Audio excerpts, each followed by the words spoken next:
Las sociedades y las naciones tienden a considerarse eternas. Por otra parte, valoran una historia que hable de sus orígenes. China tiene un rasgo característico. No parece poseer principio. En la historia aparece más como fenómeno natural permanente que como Estado-nación convencional. En la narración sobre el emperador amarillo, venerado por tantos chinos como legendario fundador, se tiene la sensación de que China ya existía. Cuando el emperador amarillo apareció en la mitología, la civilización china ya se encontraba sumida en el caos. Los príncipes en pugna se hostigaban entre sí y hacían también lo propio con el pueblo, al tiempo que un dirigente debilitado se veía incapaz de mantener el poder.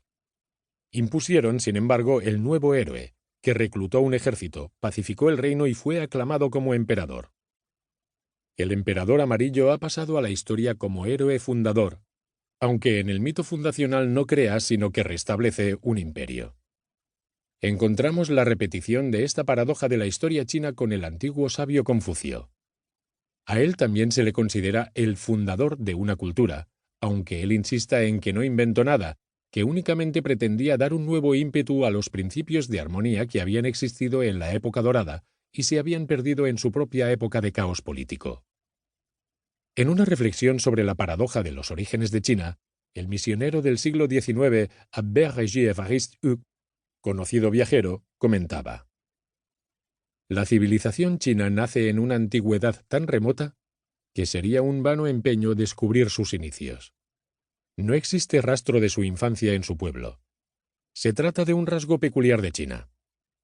En la historia de las naciones nos hemos acostumbrado a encontrar algún punto de partida perfectamente definido, y los documentos, tradiciones y monumentos históricos que aún se conservan en general nos permiten seguir, casi paso a paso, el avance de la civilización, estar presentes en su nacimiento, observar su desarrollo, su camino hacia adelante y en muchos casos su posterior decadencia y caída.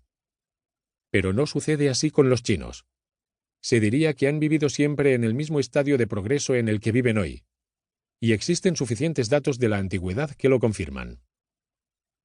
En la primera evolución de los caracteres chinos, durante la dinastía Shang, en el segundo milenio antes de Cristo, el antiguo Egipto se encontraba en su apogeo.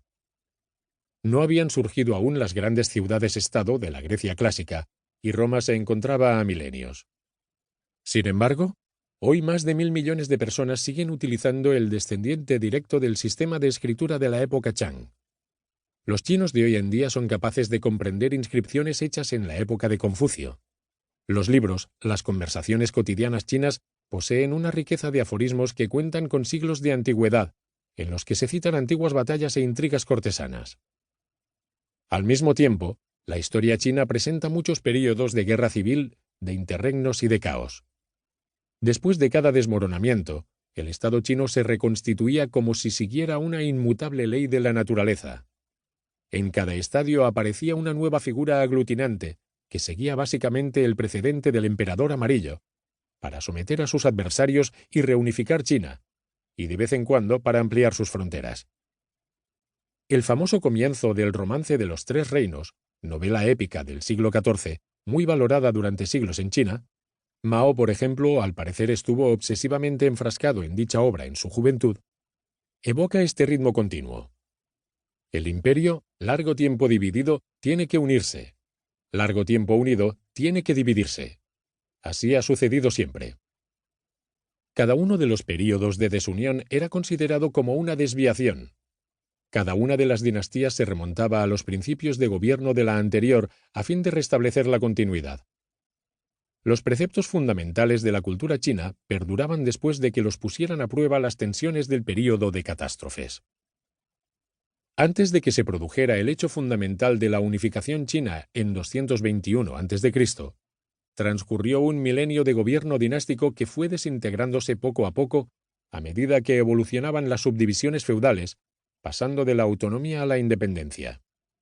Ello culminó en 2 siglos y medio de caos, que han pasado a la historia como el período de los reinos combatientes, 475 a 221 a.C.